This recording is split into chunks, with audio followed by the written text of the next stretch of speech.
থাক বলতে লাগো না তো, তুমি নরমালি বল। ভিডিও করা বন্ধ কর। দেখ তো এত লজ্জা পেলে হবে? স্মৃতি কানাগুলা মনে করো আমার মেয়ে দিয়ে আমি এসে বললাম যে আমার এই সামগ্রী দরকার, খুবই প্রয়োজনীয়। তখন মনে করো আগের দিন এসে মনে করো পিছিয়ে পড়ে যায়, পরের দিন তারপরে ওগুলো সকালবেলা উঠে আসি দেখে সব পুকুরের সামনে হাজির, তখন সেগুলোকে নিয়ে চলে যায়। ভয় পাও কেন?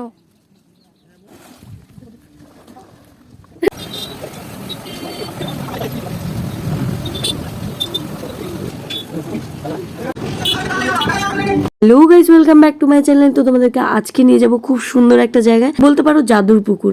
হ্যাঁ, বাংলাদেশ বর্ডার হয়ে আমরা কিন্তু যাব। তোমরা দেখতে পাবে এক পাশে বাংলাদেশ আর এক পাশে কিন্তু ভারতবর্ষ, ভীষণ সুন্দর। আর হ্যাঁ, বর্ডার এলাকায় খুব রিস্ক ভাবে আমরা কিন্তু ভিডিওটা শুট করেছি। আশা করি তোমাদের খুব ভালো লাগবে। আর পুকুরটা দেখে তো একদম মন মুগ্ধ হয়ে যাবে। তো তোমরা দেখতে থাকো ভিডিওটা, আশা করি তোমাদের ভীষণ ভালো লাগবে।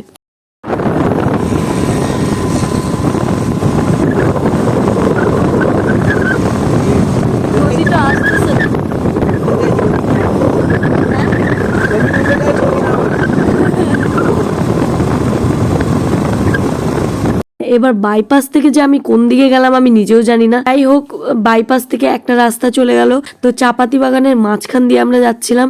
আর সত্যি কথা বলতে আমার গলার আওয়াজটা একটু স্কিপ করো, কেননা আমার গলা বসে গেছে, আমার গলার খুব খারাপ কন্ডিশন, আমি ভয়েস ওভার অনেক কষ্টে দিচ্ছি।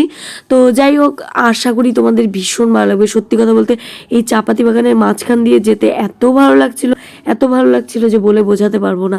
আর হ্যাঁ, ওখানকার কি রহস্য আছে সেটাও তোমাদের জানাবো। আর দেখো, আমরা যেহেতু শহরে থাকি তাই আমাদের গ্রাম্য পরিবেশ কিন্তু ভীষণ ভালো লাগে। তোমরা দেখেই বুঝতে পারছো জায়গাটা কতটা সুন্দর, আরো সুন্দর রয়েছে পরে। এত সুন্দর গ্রাম্য পরিবেশ দেখে নিজেদেরকে আর আটকে রাখতে পারলাম না, তাই আমরা কিন্তু দাঁড়িয়ে পড়লাম। তোমরা দেখতেই পারছো কতটা সুন্দর পরিবেশটা, ভীষণ সুন্দর ছিল। আর এত স্নিগ্ধ, এত শান্ত, বলে বোঝাতে পারবো না।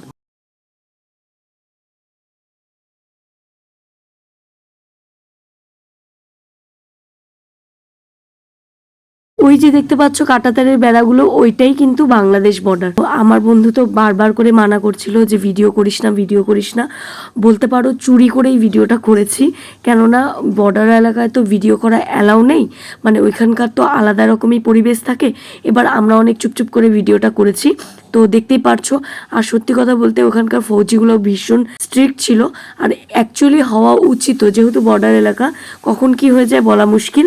ওই যে ওই পাশে লোকজনও দেখতে পাচ্ছ তোমরা, চাষ করছিল, এত ভালো লাগছিল দেখে যেটা আমি বলে বোঝাতে পারবো না। যে ওপারে বাংলাদেশ আর এপারে ভারতবর্ষ, আর এপারে আমরা রয়েছি, ওপারে বাংলাদেশের লোক রয়েছে। ভীষণ সুন্দর দৃশ্য ছিল। আর সত্যি কথা বলতে আমার ভীষণ ভালো লাগছিল। আর আমার বন্ধু টোটালি ইনস্ট্রাকশন দিচ্ছিল আমাকে, বলতে বলতে নিয়ে যাচ্ছিল। আর বলতে বলতে না, সামনে হচ্ছে মিলিটারিদের কাছে কিন্তু ধরা পড়ে যাই, আর ক্যামেরাটা নামিয়ে নিই। আর স্বাভাবিক ওনারা জিজ্ঞেস করবেই যে কোথায় যাচ্ছ, কিসের জন্য যাচ্ছ, এটা কে হয়, সব কিছু কিন্তু তথ্য নিয়েছে।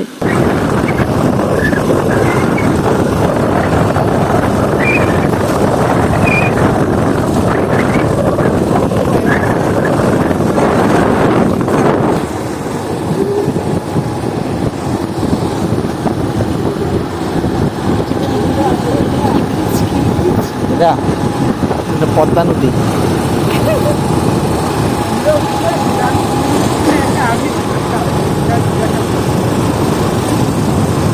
জিজ্ঞাসা করবে বর্ডার এলাকা না, স্বাভাবিক জিজ্ঞেস করা উচিত। সবাই তো ভালো মন্দ করে আসবে না,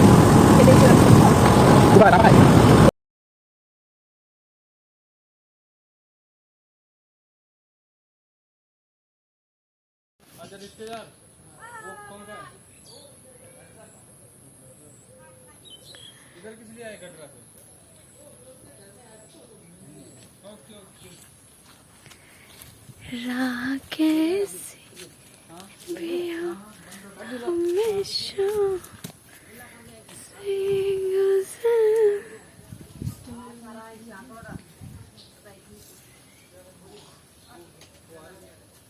তো তোমরা কতটা শুনতে পেলে আমি জানি না, কিন্তু এখানে যে জিজ্ঞাসাবাদগুলো হচ্ছিল, আবার কিন্তু মিলিটারিরা আমাদেরকে আটকে দিয়েছিল। তারপরে হচ্ছে জিজ্ঞাসাবাদ, সবকিছু তথ্য নিল, যে কোথায় যাচ্ছি, কোথায় বাড়ি, আমাদের কি বৃত্তান্ত, সবকিছু, যেটা ওনাদের ডিউটি বলতে পারো।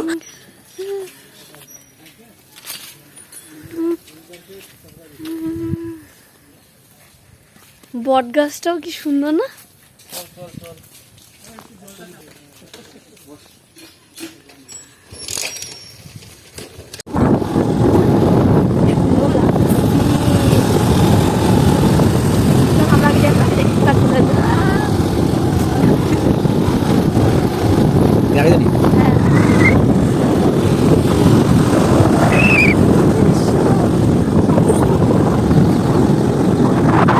জাদুর পুকুর, সেই মহারাজা পুকুরে যেতে আর কিছুক্ষণ বাকি ছিল। তো আমরা কিন্তু ওখানে মিলিটারিদের ওই জিনিসটা হওয়ার পরে আবারও রওনা দিয়ে দিয়েছি। এবার ফাইনালি গিয়ে পৌঁছালাম সেই জাদুর পুকুরে। কি সুন্দর, সেই সুন্দর না? হ্যাঁ।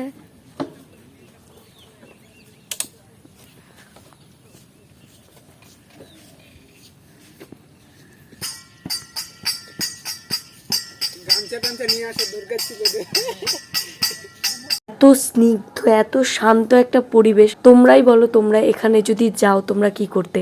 এত সুন্দর লাগছিল। আর এখানে না, যেই দাদাটার সাথে আমরা গিয়েছিলাম, ওই দাদাটাকে কিন্তু আমরা জিজ্ঞেস করেছিলাম বারবার করে যে বলো এখানকার রহস্যটা।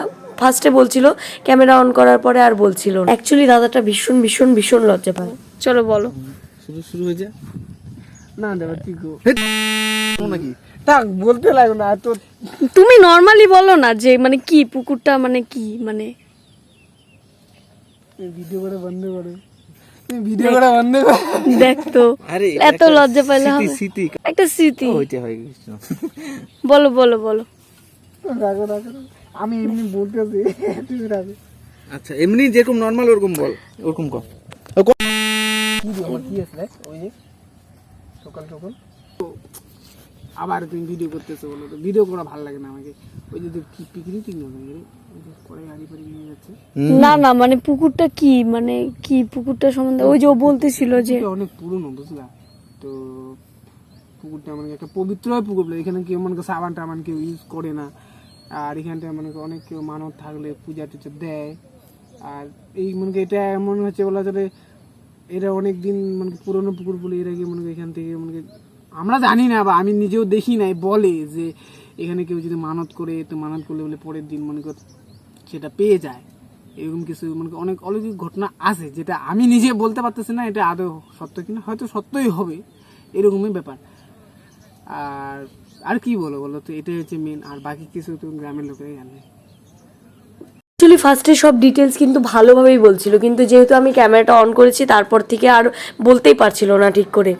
অভাব অনটন থাকতো, বেশি জাগ্রতই ছিল পুকুর। তখন এখানে মনে কর আমার মেয়ের বিয়ে, আমি এসে বললাম যে আমার এই সামগ্রী দরকার, খুবই প্রয়োজনীয়। তখন মনে কর আগের দিন এসে মনে কর পুষে করে যায়, পরের দিন তারপরে ওগুলা সকালবেলা উঠে আসে দেখে সব পুকুরের সামনে হাজির, তখনও সেগুলোকে নিয়ে চলে যায়। মানে এক সময় বলা যায় এটা একটা জাগ্রত পুকুরই ছিল। এখন আর এই পুকুরটার নাম হচ্ছে মহারাজার দিঘি, মহারাজার পুকুর না? ওই যে এখানে তো মূর্তি আছে, বুঝলা? আর ওখানে মূর্তি আছে, ঠাকুর আছে। ঠাকুরটা। আচ্ছা, ওখানে ঠাকুর আছে। বাবা এতগুলো অনেকগুলো তো আছে ওই সাইড থেকে। ওই জন্য আমার মনে কোনো কিছু আছে, দেখি কি হচ্ছে না। আমার যে দ্বারা মরে এই যে পাহাড়, জঙ্গল, এই যে পাহাড় দেখছিস কত সুন্দর। এই যে ইসে এখানে দেখাবি নাকি? হ্যাঁ একটু অ্যাকচুয়ালি আমার বন্ধু এরকম হাস্যকর কীর্তি কেন করছিল, তো আমি ওকে বলেছিলাম আমাকে পাহাড়ে নিয়ে যেতে, ঠিক আছে? ও বলেছিল নিয়ে যাবে। এবার গিয়ে দেখি এরকম পুকুরে নিয়ে গেছি, কিন্তু জায়গাটা আমার ভীষণ ভীষণ ভীষণ ভালো লেগেছে। তো ও ওই জন্য আমাকে খেপাচ্ছিল যে ওই যে পাহাড় আর ওই যে নদী, এরকম করে হ্যাজাচ্ছিল আর কি। এবার ওখানে গিয়ে দেখলাম ওইখানকারই জাগ্রত একটা মন্দির ছিল, যেখানে কার্তিক ঠাকুর ছিল। আর একটা দেবতাকে না আমি ঠিক বুঝতে পারলাম না যে এটা কোন দেবতা, মানে শিব পার্বতী তো ছিল না, তো কোন দেবতা ছিল এটা আমি সত্যি কথা বলতে বুঝতে পারিনি। আর পাশে যেই মূর্তিটা ছিল সেটাও কি, সেটাও আমার ঠিক জানা ছিল না। আমি ভেবেছিলাম যে ওইখানকার যদি লোকাল মানুষ পাই তাহলে জিজ্ঞেস করব। এবার আমরা যেতে যেতে দেখলাম ওইখানকার একটা অনেক বড় সড়ো স্কুল থেকে এখানে ক্যাম্পিংয়ে নিয়ে আসছে, তো ওরাই ওইখানে খেলাধুলা করছিল, সব কিছু এখানে হচ্ছিল। তো আমি একটা ছোট্ট মোট্ট ক্লিপস নিয়ে নিলাম তোমাদেরকে দেখানোর জন্য। টু বি ফ্র্যাঙ্ক, আমি যদি একটা কথা বলি, ওখানে আমরা অ্যাকচুয়ালি অনেক ভোর ভোর টাইমে বেরিয়েছিলাম। তো সেই টাইমে বেরিয়ে তারপরে কিছু বুঝতে পারছো পেটে পড়েনি, তো প্রচুর খিদে পেয়েছিল। এবার ওদেরকে না ভীষণ ভালো ভালো টেস্টি বার্গার, তারপর অনেক কিছু না খাওয়াচ্ছিল, দেখছিলাম মানে আমরা দূর থেকে দেখছিলাম। তো না এত খিদে পেয়েছিল মনে হচ্ছিল যে যাই ওদের উপরে হামলা করি গিয়ে তারপরে খাবারটা খেয়ে নেই। তো দেখো আমরা কিন্তু ওরকম কিছুই করিনি।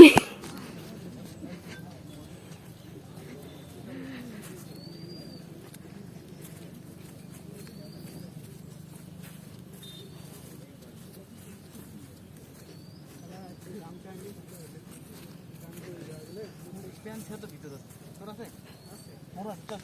তো এবার এই পুকুরে এসে ওদের মাথায় ভূত চাপলো যে ওরা নাকি স্নান করবে। আমি ভাবছিলাম যে আমি কেন ছেলে হলাম না, আমি হয়তো ছেলে হলে জাস্ট বিকজ একটা শার্ট খুলে ঝাঁপিয়ে পড়তাম, তো ওরা ওটাই করেছিল। আর এত সুন্দর পুকুরে কার না স্নান করতে ইচ্ছা করবে বলো। আর সত্যি কথা বলতে পুকুরটা এত পরিষ্কার যে বলার বাইরে। ভয় পাও কেন?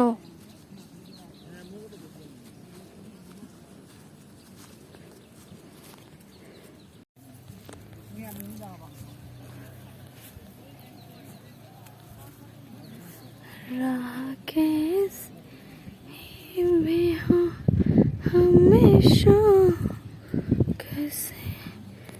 তোমরা দেখতে পেলে তো ছেলে হওয়ার কত সুন্দর ফায়দা। উপরের হচ্ছে শার্টটা খুললো, নিচের হচ্ছে বড় প্যান্টটা খুললো, লং প্যান্ট সেটা খুলে দিল, আর নিচের হচ্ছে শর্টসটা আর উপরে গেঞ্জিটা পরে নেমে পড়লো হচ্ছে স্নান করতে। এত সুন্দর। আর জলটা সত্যি কথা বলতে আমি জাস্ট জলটা একটু ছুঁয়েছিলাম, এত ঠান্ডা জলটা কিন্তু খুব পরিষ্কার ছিল। আর এই জলে কিন্তু কোনো সাবান দিয়ে স্নান করা হয় না, কোনো আবর্জনা তোমরা পাবে না। পুকুরটা এত সুন্দর, এত ক্লিন। এমনিতেও তো আর নাম হয়নি যে মহারাজা পুকুর, এই জন্যই হয়তো এখানকার নাম হয়েছে মহারাজা পুকুর। আর দেখতেই পাচ্ছ ওই বাদরগুলো কোথায় চলে গেল, মানে দেখতে দেখতে চোখের নিমেষে একদম জলের মানে পুকুরের মাঝখানে চলে গেল। আর পুকুরটা কিন্তু অনেক অনেক অনেক বড় ছিল। আশা করি তোমরা ভিডিওটা দেখেই বুঝতে পারছো। আমরা এখান থেকে ওই মাথায় যেতে আমাদের হিমশিম খেয়ে গেছি আমরা। আর এখানে তো ওরা বিন্দাসে স্নান করে যাচ্ছিল।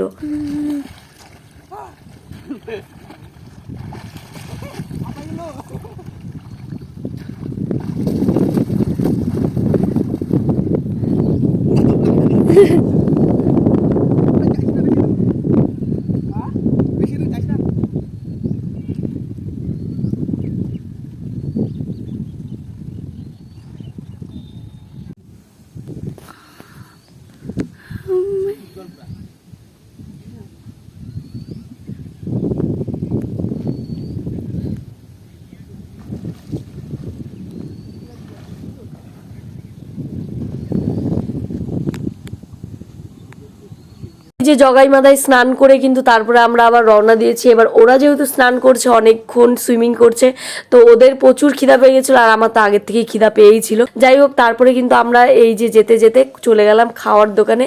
এবার খাওয়ার দোকানে গিয়ে কি খাবো বুঝতে পারছিলাম না, তারপরে গিয়ে দেখো কি কি খেলাম।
আমরা নিয়ে নিয়েছিলাম পুরি সবজি আর মিষ্টি। মিষ্টির মধ্যে 2 রকমের মিষ্টি ছিল। অ্যাকচুয়ালি আমার ফ্রেন্ড আমাকে যেখানেই নিয়ে যাক মিষ্টি আমাকে খাওয়াবে ম্যান্ডেটারি, কারণ ও জানে আমি মিষ্টি খেতে ভীষণ ভালোবাসি।